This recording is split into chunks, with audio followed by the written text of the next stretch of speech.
Capítulo 7. La Asamblea de la Asociación General de 1893. La reunión inaugural de la 13ª Asamblea de la Asociación General tuvo lugar en Battle Creek, Michigan, el viernes 17 de febrero de 1893. A la asamblea asistieron 120 delegados, de entre los cuales solo 6 no estuvieron presentes en aquella primera reunión. Además de la delegación de diversas partes del continente norteamericano, estaban presentes representantes de Australia, Gran Bretaña, Europa Central, Escandinavia y África del Sur. La Asamblea Pastoral y la de la Asociación General, que duraron 3 semanas cada una, estuvieron tan estrechamente relacionadas que difícilmente se podría reconocer una distinción entre ambas. El boletín de la Conferencia General de 1893 incluía informes exhaustivos de las dos en sus 524 páginas a doble columna. La Asamblea de la Asociación General continuaría teniendo reuniones devocionales cada mañana, exceptuando los sábados, y 2 reuniones de estudio de la Biblia por las tardes, en las que enseñarían primariamente W. Prescott y A.T. Jones. En la tarde de la reunión inaugural de la sesión de la Asociación General, A.T. Jones retomó el tema de las vestiduras blancas, señalando la diferencia entre la creencia satánica y la fe de Jesucristo, entre la justificación por las obras camuflada, como si fuera justificación por la fe, y la auténtica justificación por la fe. Ese estudio había conducido al tema que iba a estar ante ellos ya todo el tiempo, que hemos de poseer la enseñanza de la justicia de acuerdo con la justicia. Eso puede solamente lograrse, tal como hemos visto, según la idea de Dios sobre la justicia y no según la nuestra. Y a fin de tener la idea de Dios sobre la justicia y no la nuestra, debemos poseer la mente capaz de comprenderla, que no es otra que la mente de Cristo. Comparando de nuevo los diferentes tipos de justificación por la fe, Jones quiso poner la fe y las obras en sus respectivas esferas. Aquel que está tan ansioso y lleno de temor porque no se le permita tener obras que realizar, porque se vayan a destruir todas sus obras, si Cristo mora en su corazón, encontrará obras por hacer. Hermanos, no estéis ansiosos acerca de las obras. Encontrad al Señor Jesucristo y encontraréis labor más de la que podéis realizar. La congregación contesta amén. Pero el problema viene cuando las personas fijan sus mentes en las obras, en lugar de fijarlas en Jesucristo a fin de obrar, pervirtiéndolo así todo. Jones concluiría su comparación citando de El Camino a Cristo. Leamos ahora esta palabra y será la mejor conclusión para el tema de esta noche. El Camino a Cristo, página 71. El corazón que más plenamente descansa en Cristo será el más ardiente y activo en el trabajo para Él. Amén. La congregación responde, amén. Nunca olvidéis eso. Jamás penséis que quien decide reposar totalmente en Jesucristo será una persona física o espiritualmente ociosa. Si su vida demuestra una ociosidad tal, es porque no está en absoluto reposando en Cristo, sino en sí mismo. El corazón que más plenamente descansa en Cristo será el más ferviente y activo en el servicio a Él. Tal es la auténtica fe, una fe que traerá sobre vosotros el derramamiento de la lluvia tardía.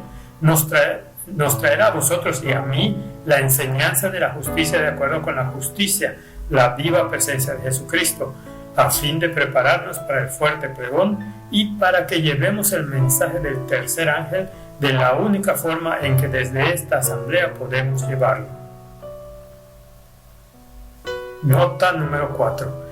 Dado que el boletín se publicaba diariamente, excepto los sábados, para la asamblea de la Asociación General, permitiendo que las actas del día anterior estuvieran disponibles el día siguiente para los delegados, debido a condicionantes de tiempo, algunas de las presentaciones se imprimieron aparentemente varios días después que fueron dadas.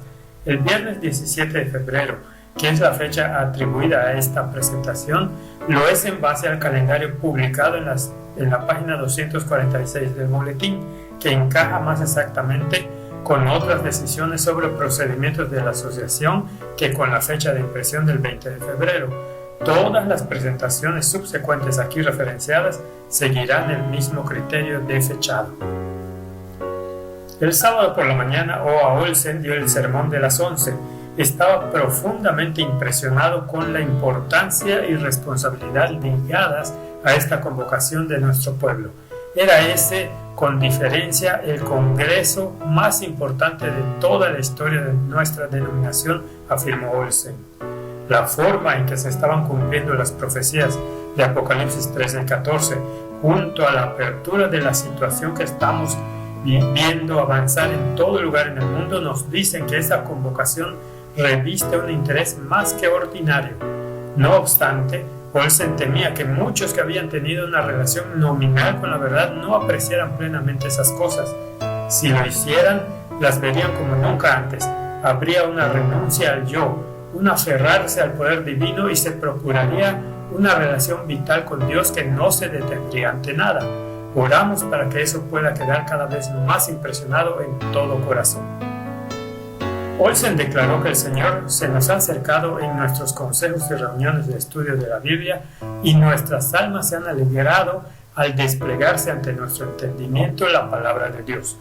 No obstante, sabía que había una gran necesidad de obreros consagrados que reconocieran su total dependencia de Dios. Pero ha existido un gran problema entre nosotros como individuos y se nos ha expuesto claramente en el mensaje a la Odisea. Nos hemos sentido tan ricos y enriquecidos y hemos percibido un tal grado de eficiencia por nuestra parte que no hemos reconocido nuestra necesidad de Dios.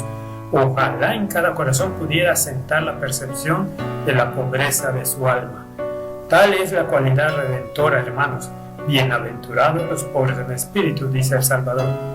Cuando venimos a reconocer que no poseemos nada, cuando confesamos sinceramente, soy desgraciado, pobre, ciego y desnudo, entonces hay ayuda y luz disponibles.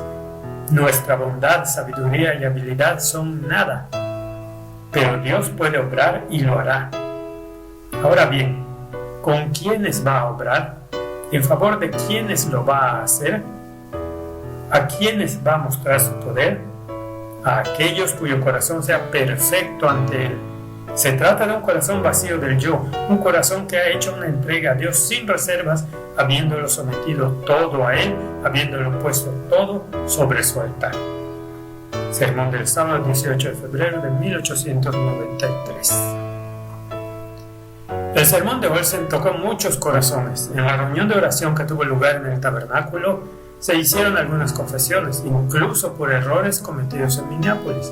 La tarde del lunes, Jones continuó con su serie, desvelando dónde se encontraba la mente natural del yo en la religión de obras del paganismo, en el papado y en la moderna imagen de la bestia que incorpora también el espiritismo.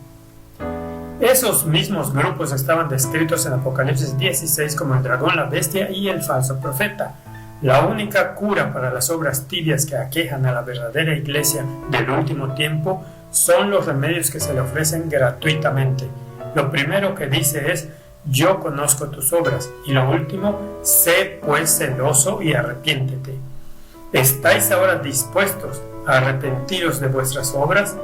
¿Lo estáis realmente? ¿Estáis dispuestos a admitir que las obras que habéis realizado no son tan buenas como las que Jesús hubiera hecho si hubiera estado aquí en lugar de vosotros? Una voz: sí, 1000 veces sí. Bien, ¿cuánto bien van a haceros esas obras? ¿Son perfectas? ¿Son justas? No olvidéis la vestidura que debemos comprar, esa vestidura confeccionada en el telar del cielo. No tiene ni una sola hebra de invención humana. Por lo tanto, si vosotros y yo hemos incluido, aunque sea una sola hebra de nuestra propia invención en esa vida que hemos profesado vivir en Cristo, hemos arruinado la vestidura.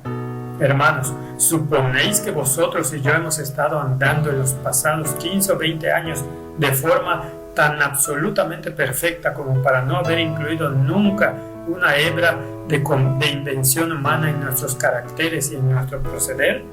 Congregación, no. Así pues, podemos arrepentirnos por ello, ¿no os parece, congregación? Sí. ¿Cuál es nuestra condición? Sabéis bien que nuestros esfuerzos al efecto no han logrado gran cosa.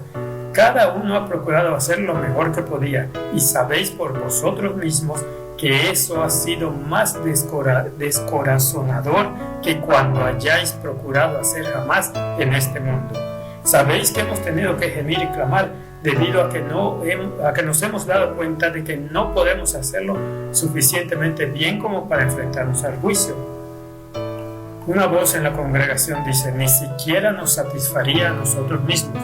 Efectivamente, pudimos ver nuestra propia desnudez al procurar hacer lo mejor que sabíamos para cubrirnos a nosotros mismos.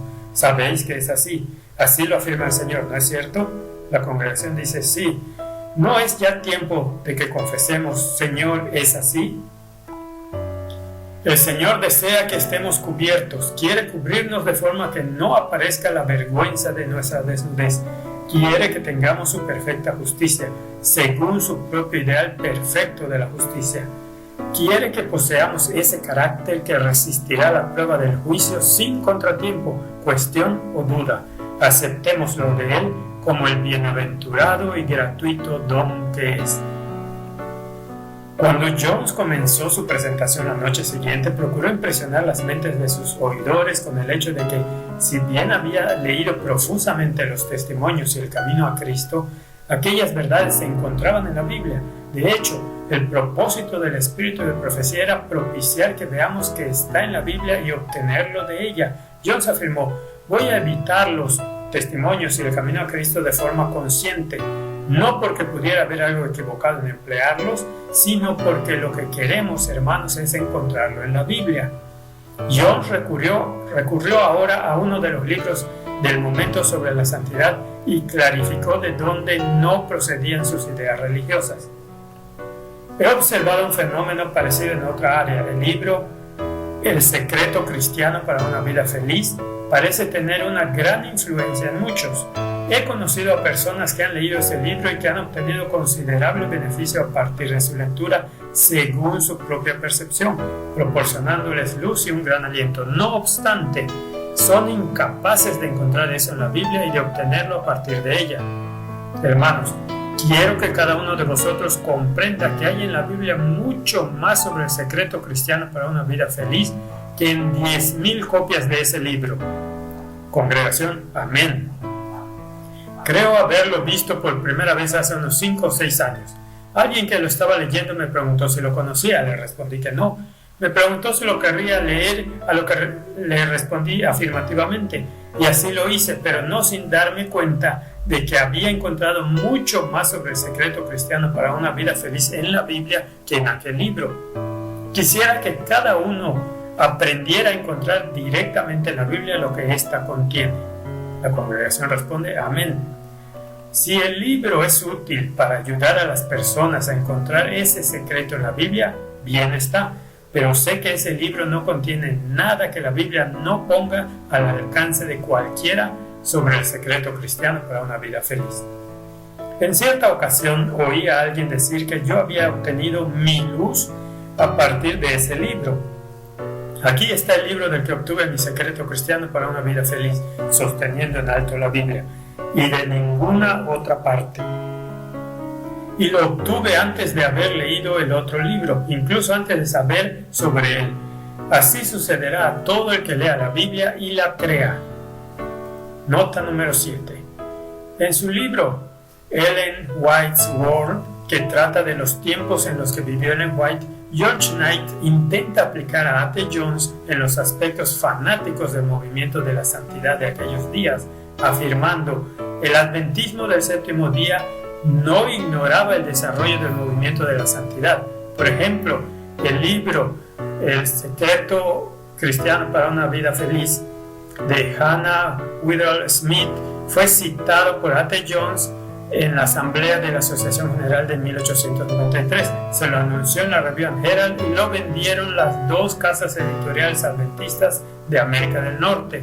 Además, Jones indicó en 1898 que aprobaba muchas de las ideas de los líderes en Inglaterra del movimiento de la santidad sobre la vida cristiana.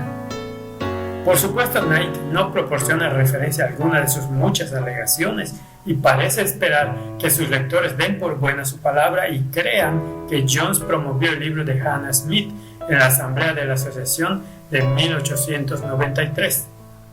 En su libro From 1888 to Apostasy, Knight presenta otra letanía de acusaciones similares.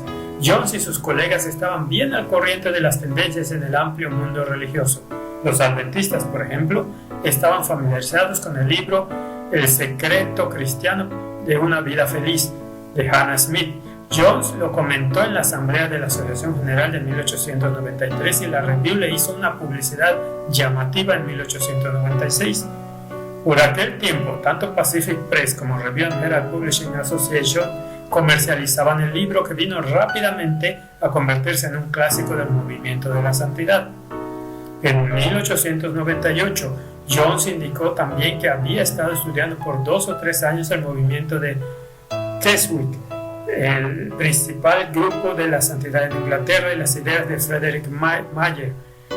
Las enseñanzas de ellos acerca de la vida cristiana, sugirió Jones, no eran sino buenas ideas adventistas con nombres imaginativos. Incluyó también extractos frecuentes de una revista de la santidad relacionada con el metodismo. En la revista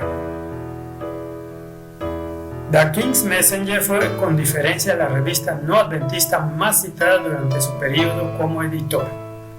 Pero cualquier lector imparcial y no prejuiciado del boletín se dará cuenta de que la referencia de Jones a los libros de Hannah Smith significó cualquier cosa menos una recomendación o promoción de los mismos. Además, Jones no tuvo nada que ver con el anuncio del libro en la Review en 1896, que tuvo lugar mientras Uriah Smith era el editor. Tampoco tuvo nada que ver con la comercialización del libro por ambas casas publicadoras. El libro de Hannah Smith no se publicó jamás en la Review durante el tiempo en que Jones fue editor, de 1897 a 1901, detalle que Knight omite. La referencia que hace Knight de la mención del movimiento de Keswick por parte de Jones consiste en un solo párrafo en una única reseña editorial en la Review, que una vez más fue cualquier cosa excepto una promoción de tal movimiento. En Christian Living se está magnificando mucho el llamado movimiento Keswick. Se lo llama de este modo por tener su origen en Keswick, Inglaterra. El Dr. F.B. Meyer de Londres, que ha estado últimamente en Estados Unidos y tan al oeste como en Chicago, es uno de sus principales expositores. Lo hemos estado observando por 2 o 3 años y estudiando lo que sus principales exponentes y amigos dicen que es, y sabemos personalmente que todo lo que pretende ser en la vida cristiana ha sido por años la enseñanza positiva de los adventistas del séptimo día. Toda esa enfatización de movimientos especiales, vida cristiana superior, etc., está afectada por una comprensión rematadamente equivocada de en qué consiste realmente la vida cristiana. Review and Herald, el 15 de marzo de 1898. Es decir, Jones y su equipo estaban vigilando aquello durante un par de años para ver en qué consistía. 5 meses más tarde, Jones volvería a mencionar el movimiento de Keswick al final de uno de sus artículos cortos sobre David y la armadura de Saúl. Si el cristiano que ha estado procurando imitar el movimiento de Keswick, el movimiento de la Armada de Salvación, o ha aspirado a ser un Moody, un Meyer o algún otro obrero de éxito, acudiera al Señor en busca de dirección, sería capaz de hacer más con su humilde onda que con todos los métodos de los mejores hombres de la tierra. Un método humano no se lo considera de valor hasta que ha demostrado su validez al ponerlo en acción.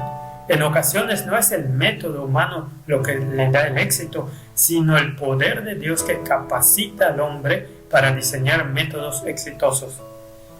Quienes estudian estos métodos humanos pero desconocen el poder de Dios, fracasan en obtener resultados satisfactorios.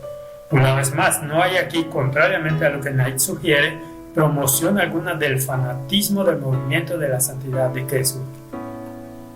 La revista The King's Messenger que Knight menciona es una publicación periódica trimestral que fundó y distribuía Virginia Knight Johnson en 1896, una integrante de la primera iglesia metodista. El propósito primario de la revista era llamar la atención a la obra de Johnson en la creación de un hogar refugio para mujeres jóvenes en Texas, que hubiera sido o estuvieran siendo empujadas a la prostitución. El propio Jones no citó ni una sola vez a partir de The King's Messenger en ninguno de los artículos que escribió en toda su carrera. No obstante, mientras fue jefe de redacción de la Review, se publicaron en ella fragmentos de The King's Messenger. Durante su primer año, por ejemplo, en 14 ocasiones, de las que 5 eran poemas cortos que solían aparecer en la portada, el resto de 9 fragmentos eran artículos cortos de relleno, a veces tan cortos como un solo párrafo. Ninguno de esos fragmentos, no obstante, contiene el más leve atisbo de promoción del movimiento de la santidad, fanático o no. Por cierto, Herbert Douglas toma una postura diferente a la de Knight, quien pretende que el mensaje de Jones procedía del libro de Hannah Smith. Además, sus Ellen White mensajes demuestran claramente que ese precioso mensaje de Jones y Waggoner no era la mera recuperación del acento metodista del siglo XVI, tal como el representado en el libro El secreto cristiano de una vida feliz de Hannah Smith. Ellen White vio ciertos aspectos del precioso mensaje como siendo frescos, oportunos, formando parte de la luz acrecentada que ella llamó verdad presente. También Ron Pruitt aporta una opinión valiosa respecto al movimiento de Keswick en una sección del capítulo que trata el reavivamiento y reforma, titulado El último reavivamiento de alcance mundial.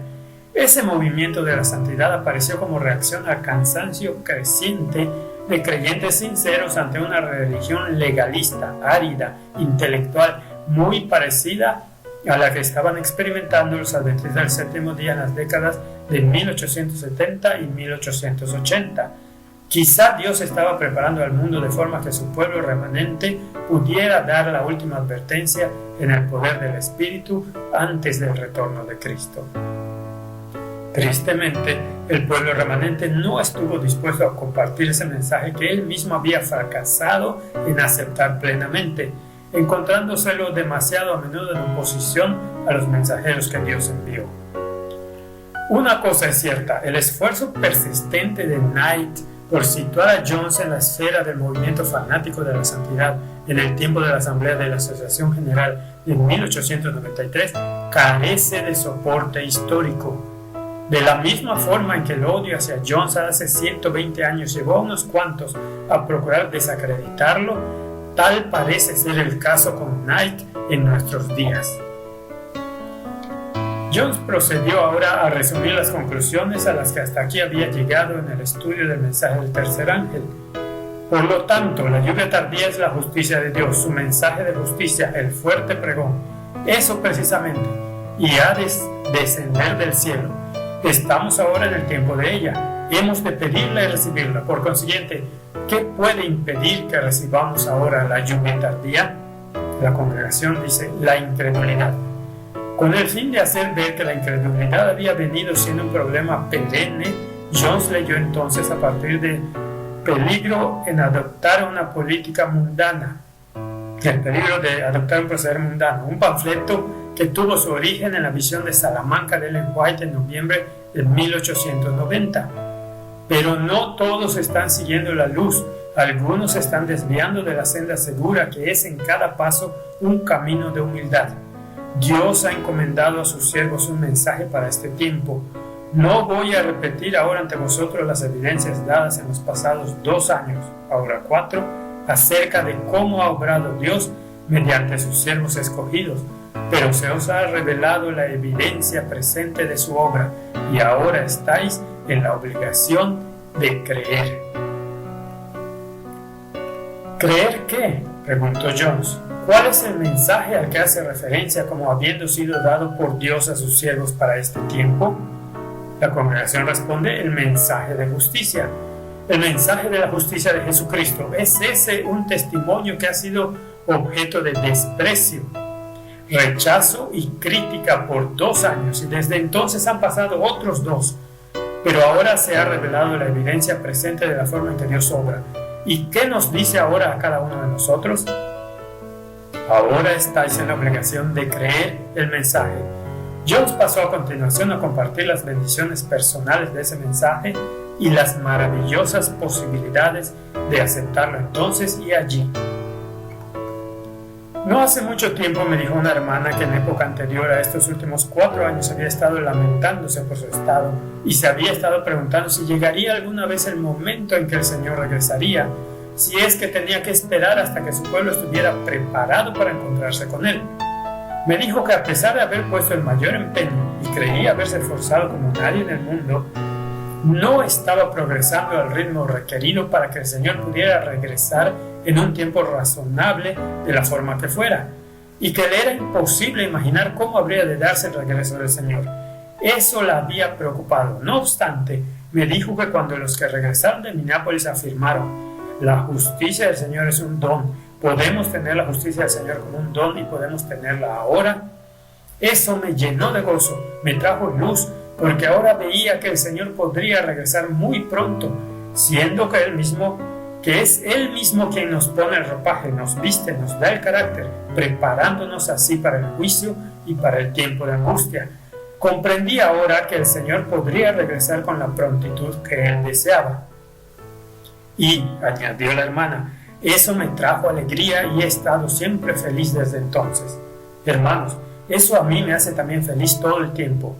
Hoy eso es muy significativo. Sabéis que todos hemos estado en esa misma condición. Sabéis que hubo un tiempo en el que nos sentamos y clamamos por no ser capaces de hacer el bien requerido según nuestra propia estimación sobre la práctica del bien. Y mientras que por un lado esperábamos el pronto regreso del Señor, por otro lado temíamos que fuera demasiado pronto. ¿Cómo íbamos a llegar a estar preparados alguna vez? Gracias al Señor porque Él puede prepararnos. Congregación, amén. Él mismo proporciona las vestiduras de boda. El director del festejo proveía siempre las vestiduras de boda. El Señor es ahora el director de la cena de bodas y va a regresar muy pronto. Nos dice: aquí está la vestidura que os calificará para ocupar ese lugar. Algunos no podrán asistir a esa fiesta por no ir provistos de las vestiduras de boda, pero el Señor las ofrece ahora a todos como un don gratuito. Por lo tanto, ¿de quién sería la culpa si alguien no las llevara?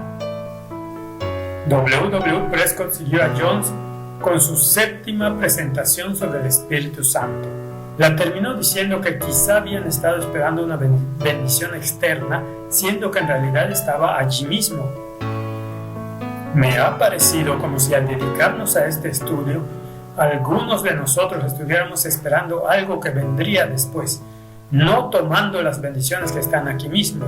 Están tan llenas de luz, gloria y poder como posible sea. El Señor quiere que recibamos su Espíritu ahora mismo.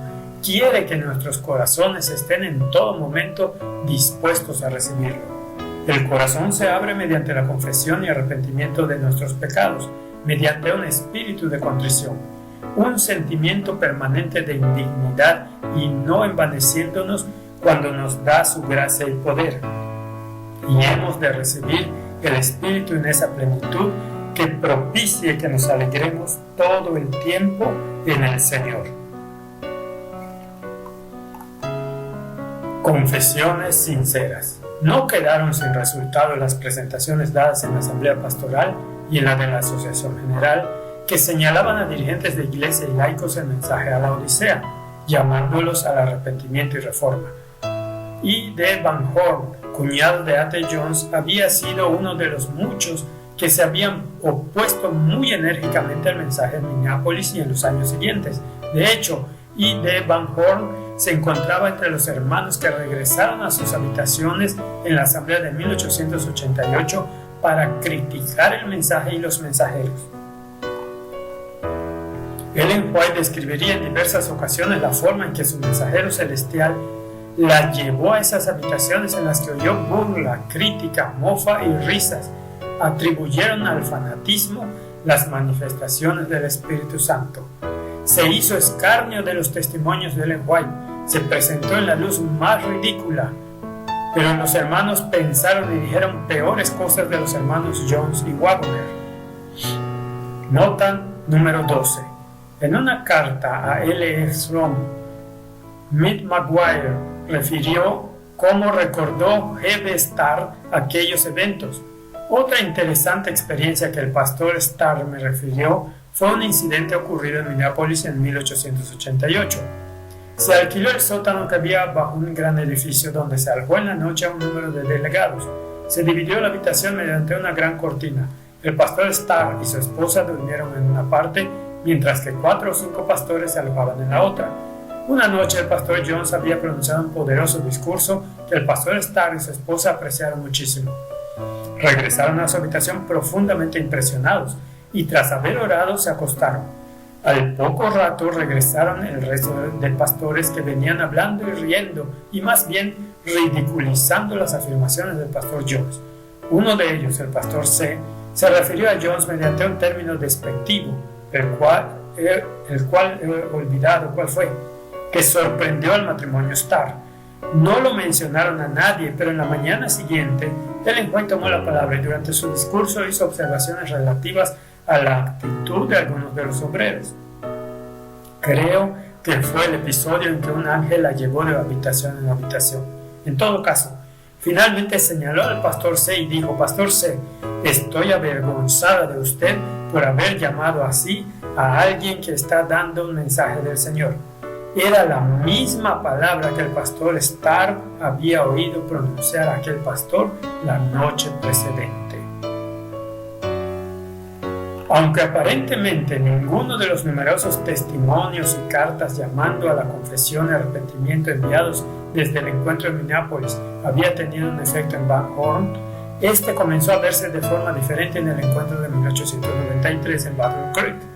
Cuando vio tanto del poder de Dios reposando sobre los hermanos Jones, Prescott y Haskell, a medida que desplegaban ante mí la luz y gloria del mensaje, tal como debía ahora ser llevado al mundo, Van Horn comprendió que el arrepentimiento y la confesión eran el único camino para salir del pecado y las tinieblas. En la reunión de oración del anterior sábado de tarde, Van Horn confesó el gran prejuicio que causó en Minneapolis y el que había seguido causando todo el tiempo desde entonces, hasta el encuentro de la asociación en 1893. Van Horn explicó con posterioridad que en su misericordia Dios lo estaba preparando para recibir una mayor reprensión. 3 días después de su sábado de confesión, Van Horn recibió un testimonio de Ellen White enviado el 20 de enero desde Australia. Regresando aquel atardecer a su habitación, lo leyó 3 veces con muchas lágrimas, aceptándolo al pie de la letra. Querido hermano Van Horn, quiero dirigirle unas palabras para decirle algunas cosas que afligen mi corazón. Usted se me representa como quien no está caminando ni obrando en la luz, tal como usted supone que está haciendo. El Señor ha presentado ante mí vez tras vez el encuentro de Minneapolis. Algunos no disciernen sino muy débilmente los acontecimientos que allí tuvieron lugar, y la misma bruma que rodeó sus mentes en aquella ocasión no se ha despejado por la acción de los brillantes rayos del sol de justicia. Sé que los pastores Smith, Butler y Van Horn se han estado perdiendo los más ricos privilegios del esclarecimiento celestial debido a que el espíritu y las impresiones albergados antes del encuentro de Minneapolis y acariciados en gran medida desde aquel tiempo los mantuvieron en una posición en la que, al llegar el bien, lo tuvieron en muy poca apreciación. ¿Tuvo el Espíritu Divino algo que ver con su prejuicio en Minneapolis? ¿Tuvo algo que ver con el espíritu que motivó allí a la acción? No. Dios no estuvo en esa obra. Fui llevada de habitación en habitación de entre las que ocupaban nuestros hermanos en aquel encuentro, y oí aquello de lo que un día cada uno se sentirá terriblemente avergonzado. Quizás solo en el juicio, en aquel que toda obra aparecerá en su verdadera luz. En la habitación que usted ocupaba había un testigo que oyó cada comentario, la gesticulación impía, la sátira, el sarcasmo, la astucia. El Señor Dios del cielo se sintió disgustado con usted y con todos los que participaron en el festejo y en el espíritu duro e implacable. Se ejerció una influencia satánica. En consecuencia, algunas almas se perderán. ¿Por qué no recibió el testimonio que el Señor le envió mediante la hermana White? ¿Por qué no ha armonizado con la luz que Dios le ha dado? ¿Ha de continuar con ese espíritu hasta que acabe el tiempo de gracia? ¿No hay nada que pueda suponer una evidencia para usted respecto a dónde está obrando Dios? ¿Es incapaz de discernir quién tiene el mensaje para dar al pueblo en este tiempo? Si el pastor Smith estuviera caminando en clara luz, daría a la trompeta un sonido certero en perfecta armonía con el ángel de Apocalipsis 18 que ha de alumbrar la tierra con su gloria. Ahora es el tiempo en el que podemos esperar un mensaje precisamente como el que nos ha estado llegando. Está brillando la luz, no se va a eclipsar ni puede hacerlo, continuará brillando cada vez más hasta el día perfecto. Pero quienes cierran los ojos para no ver y los oídos para no oír y endurecen sus corazones a fin de no recibir los rayos de la luz celestial, serán dejados en las tinieblas, y el que anda en tinieblas no sabe dónde va. Cree estar transitando por caminos seguros, pero engaña a su propia alma. Ellen White, a I. D. Van Horn, carta 61, 20 de enero de 1893. Esas palabras tan cortantes como amantes tuvieron un profundo efecto en Van Horn. Después de haber leído la carta, se inclinó ante el Señor en oración, confesándolo todo. Escuchó mi súplica ferviente y en lugar de la amargura del alma me dio paz y alegría. La mañana siguiente, Van Horn asistió a la reunión matinal pastoral en la que presidía O.A. Olsen, quien leía frecuentemente los testimonios que recibió de Ellen White. Van Horn hizo ahora una confesión más ferviente y extensa por el perjuicio causado entre los hermanos que conocían su curso de acción. Se alegró de que dicha confesión trajo gran luz y bendición a mi alma. Ahora vuelvo a ser un hombre libre gracias al Señor, habiendo encontrado el perdón y la paz. S.N. Haskell informó a Ellen White acerca de que las reuniones matinales habían sido excelentes. Muchos estaban viniendo a la luz. Compartió la forma en que el hermano Van Horn hizo una buena confesión, tal como las que jamás oí con anterioridad. Conmovió a toda la congregación. Escribiendo a Ellen White después de la asamblea de la asociación, Van Horn continuó confesando la rebeldía de su curso de acción precedente y compartió con ella la nueva libertad que había encontrado al dar oído al mensaje dirigido a la Odisea. Acepto de todo corazón esa comunicación de su mano como siendo un testimonio del Señor. Me revela la triste condición en la que he estado desde el encuentro de Minneapolis. Ese reproche del Señor es justo y verdadero. Desde que me llegó veo como nunca antes el gran pecado que implica rechazar la luz, y lo ha hecho doblemente pecaminoso mi obstinada voluntad disponiéndose por tanto tiempo en contra de la luz que ha brillado tan claramente sobre mí. No me daba cuenta de cuán grande era la oscuridad que me envolvía y cuán fuertemente atrapado estaba por el poder de Satanás, hasta que recibí esa muestra del amor de Dios hacia mí, la cual abrió mis ojos. Ahora estoy sinceramente avergonzado por mi parte en el festejo, en la sátira, el sarcasmo y la astucia en los que tan gravemente incurrimos yo mismo y otros en la misma habitación en el encuentro de Minneapolis. Estuvo muy mal, totalmente mal, y debió desagradar al Señor, quien lo presenció todo. Quisiera que pudiera ser borrado de mi memoria. Ahora comienzo a ver cuánto he perdido en estos 4 años de tinieblas e incredulidad. Me voy a apresurar a comprar el oro, las vestiduras blancas y el colirio a fin de poder estar ante mis hermanos, no en mi propia fuerza con algunos discursos preparados, sino con la justicia de Cristo y con las ricas provisiones de su gracia, a fin de darles alimento a su tiempo. Me pondré en pie y en el temor del Señor avanzaré en la luz acrecentada del mensaje.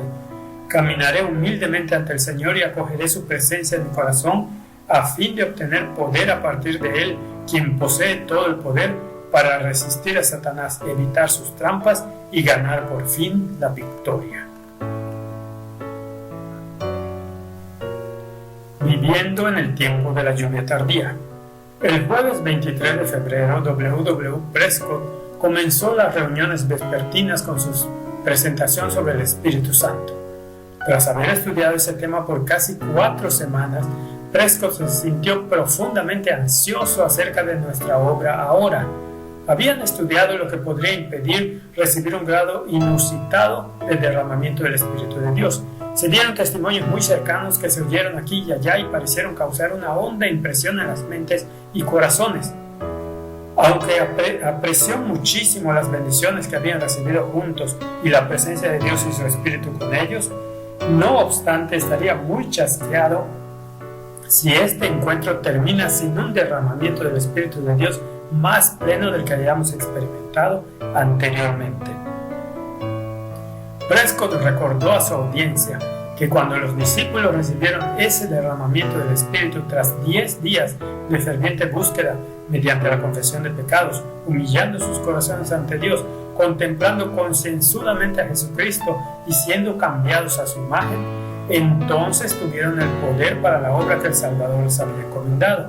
Entonces los discípulos salieron con poder y multitudes fueron convertidas en un día. Tuvieron poder sobre los espíritus malignos y sobre las enfermedades. Sanaron a los enfermos y Dios obró muchas señales y prodigios. No quisiera que se perciban esas cosas como si se tratara de un cuento de hadas, comentó Prescott. Hemos de ver repetida esa misma experiencia. Prescott abordó ahora una vez más la experiencia de los pasados 4 años. Dios quiere sellar un pueblo para el reino, pero el pueblo que ha de ser sellado para ese reino y que esté listo para la traslación debe estar constituido por aquellos en quienes more Cristo. Deben ser los que reciben la justicia y el carácter de Cristo.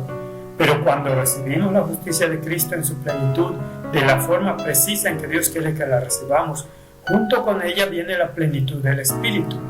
Se produce el derramamiento del Espíritu. De nada serviría que orásemos sin cesar por el derramamiento del Espíritu al margen de la justicia y el carácter de Cristo. Pensad en cómo este asunto ha estado aquí entre nosotros por 3 o 4 años y en qué hemos estado haciendo todo este tiempo. Dios quería derramar su Espíritu sobre su pueblo hace años, pero eso no lo podemos arreglar ahora. No añadamos a ese tiempo otro día más. ¿Qué puedo decir al respecto? Estamos aquí reunidos.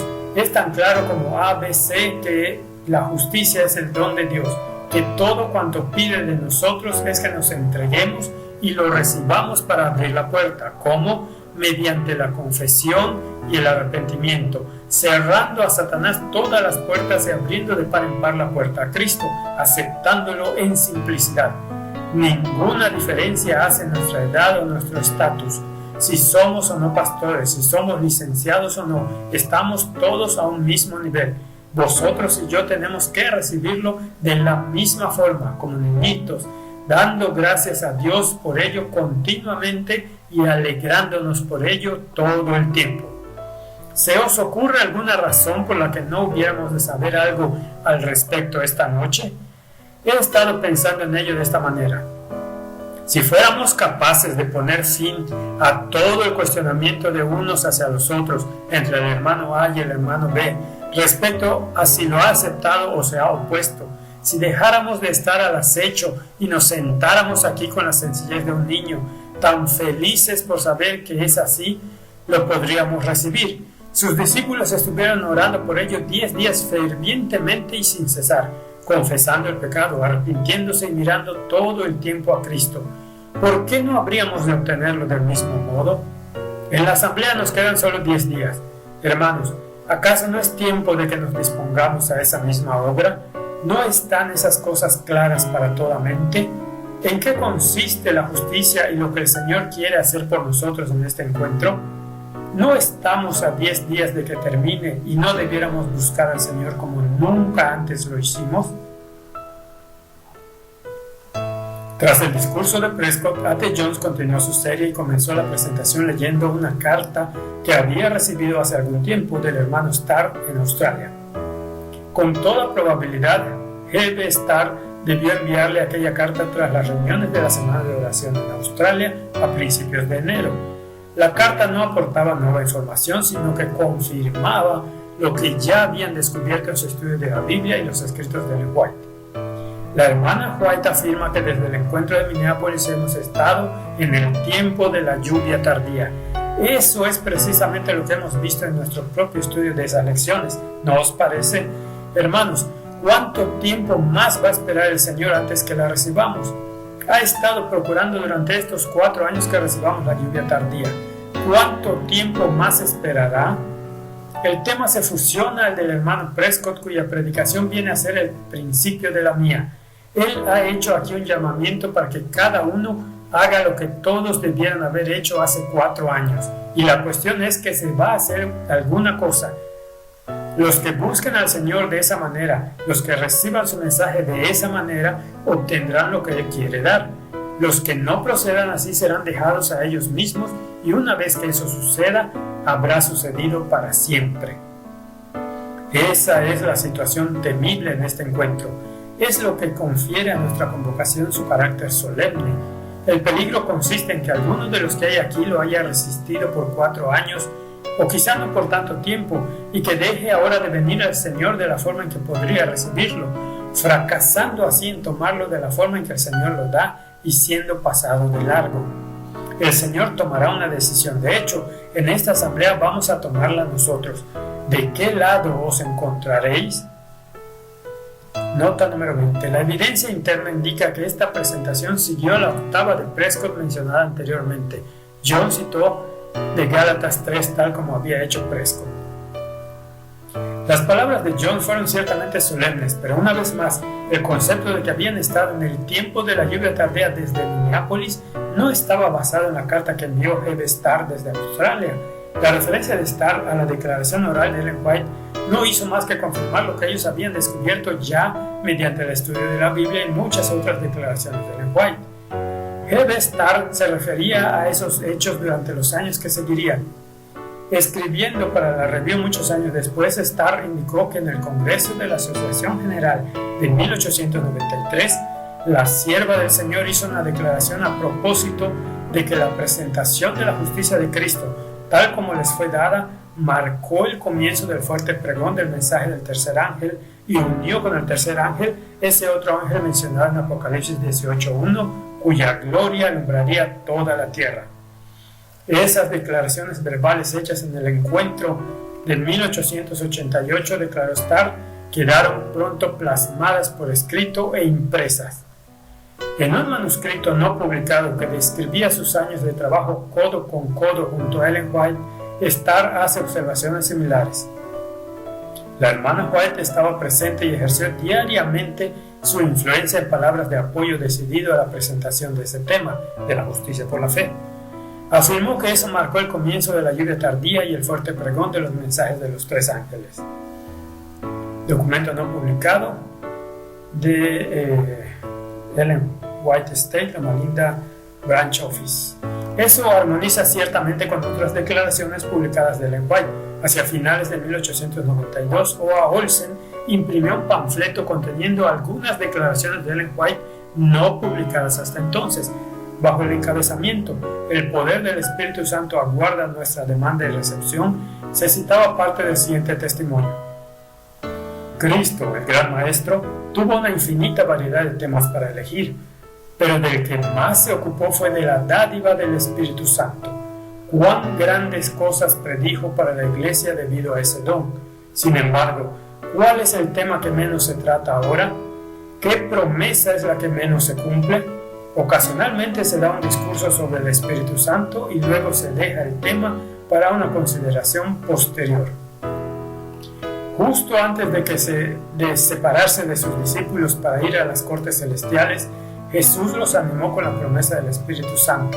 Esa promesa nos pertenece tanto como a ellos y, sin embargo, cuán rara vez se la presenta ante el pueblo y cuán poco se habla de su recepción en la iglesia. Como consecuencia de ese silencio sobre este importantísimo tema, ¿cuál es la promesa de la que menos sabemos en términos prácticos de su cumplimiento? Que esta rica promesa del don del Espíritu Santo, cuya eficiencia ha de ser dada a toda nuestra obra espiritual. La promesa del Espíritu Santo aparece de forma casual en nuestros discursos, se la cita de forma incidental, eso es todo. Se han abordado las profecías, se han expuesto doctrinas, pero aquello que es esencial para la iglesia, a fin de que pueda crecer en fortaleza espiritual y eficiencia, a fin de que la predicación pueda traer convicción y las almas se conviertan a Dios, se ha dejado en gran medida fuera del esfuerzo ministerial. Ese tema se ha puesto a un lado como si fuera a tener en consideración en algún tiempo futuro. Se han presentado ante el pueblo otras bendiciones y privilegios hasta haber despertado en la iglesia el deseo por lograr la bendición que Dios ha prometido. pero en lo referente al Espíritu Santo se ha dejado la impresión de que ese don no es para la iglesia ahora, sino que en algún tiempo en el futuro será necesario que la iglesia lo reciba. Si se la pide con fe, esta bendición prometida traerá todas las demás bendiciones con ella y será concedida abundantemente al pueblo de Dios. La iglesia se ha conformado por mucho tiempo con una pequeña parte de la bendición de Dios.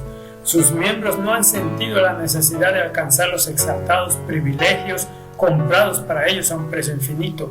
Su fuerza espiritual ha sido débil, su experiencia de un carácter empequeñecido y deficiente, y están descalificados para la obra que el Señor quisiera que hicieran.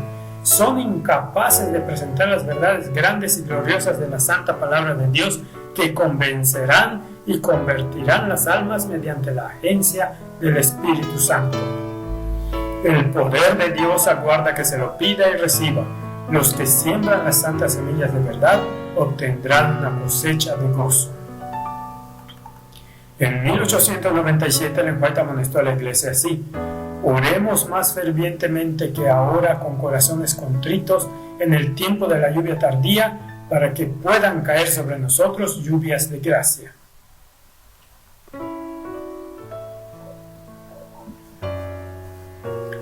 Dos años más tarde recordaría a los hermanos que hace años vino el tiempo para que descendiera el Espíritu Santo de una forma especial sobre los obreros fervientes y abnegados de Dios.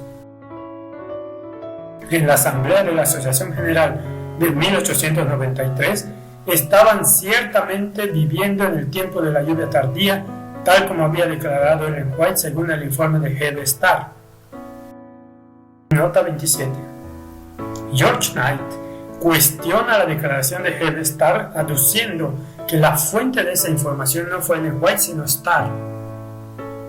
Para más detalles sobre este particular, ver la nota 29 del capítulo 4. La cuestión era si darían realmente oído al consejo del testigo fiel y se arrepentirían, de forma que los aguaceros pudieran ser derramados sobre ellos.